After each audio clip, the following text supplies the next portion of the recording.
বিশ্বাস করো সবথেকে বড় নোংরামি হইছে, বুঝতে পারছো?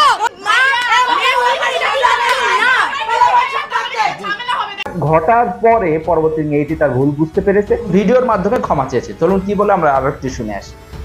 যে মানুষগুলো কমেন্ট করছে 16 তারিখে যখন দেশে এরকম যুদ্ধ, যখন একটা মানুষের সামনে এসে কথা বলতে পারে না, তখন পুলিশের গুলির মুখে আমি একমাত্র কথা বলতেছিলাম, এবং তখন আমাকে সবাই কুইন কুইন বলছিল। এখন তারাই আমাকে স্লাট শেমিং করছে।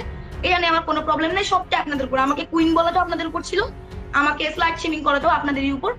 এটা যদি আপনাদের মনে হয় যে আপনাদের অ্যাঙ্গার, আপনাদের আমার উপরে ক্ষোভ মিটতেছে, আপনারা এটা করেন।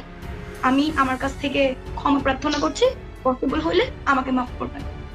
সবাইকে বলছি, আমার যে ব্যবহার ছিল গতকালকে শেষ 1 ঘন্টার, আমি তার জন্য খুবই দুঃখিত। বাংলাদেশ আর্মির কাছে আমি খুবই দুঃখিত। এরকম ব্যবহার বা এরকম ব্যাপার আমার কোনোভাবেই করা উচিত হয়নি, কিন্তু সিচুয়েশন, টাইমিং এবং ওইখানে যে কার্যকলাপগুলো যাচ্ছে, যেটার কারণে আমি হয়তো আমার মতো করে প্রপার কনসিয়াস ছিলাম না। আমার নিজেরও একটা ভেতরকার অ্যাঙ্গার ছিল, আমার মনে হয় ওখানে প্রত্যেকটা মেয়েরই ছিল। আমি তার জন্য বাংলাদেশ আর্মির কাছে আন্তরিকভাবে দুঃখিত, এবং যে ক্যাপ্টেন ছিলেন তাকে আমি অলরেডি খুঁজছি।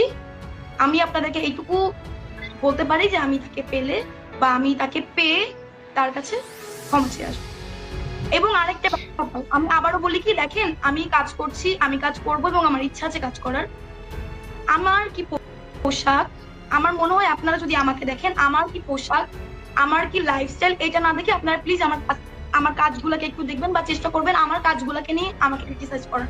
কারণ এটা হলে এটা আমার জন্য ভালো। আপনারা সবাই মিলে যখন আমার কাজকে নিয়ে একটা আলোচনা করবেন, সমালোচনা করবেন, ওখান থেকে মানে আমার পাওয়ার অনেক ব্যাপার আছে, আমার শেখার অনেক ব্যাপার আছে। তো আমি সবার কাছে এটা রিকোয়েস্ট করবো, প্লিজ শুধু আমি বলে না, এখানে যে কোনো মেয়েকে নিয়ে কিছু একটা হলে তাকে নিয়ে স্লাট শেমিং করতে হবে, প্লিজ দয়া করে এইটাকে একটু বন্ধ করেন। কারণ এটা এই মানুষের ভেতর দিয়ে কি যায় আমরা জানি, এবং রেপের মতো একটা ব্যাপার নেই যখন এরকম ব্যাপার হচ্ছিল আমার সঙ্গে, বা এখানে দোষ আমারও, কারণ আমি বাংলাদেশ আর্মির সঙ্গে খুব একটা শালীন বিহেভ করিনি।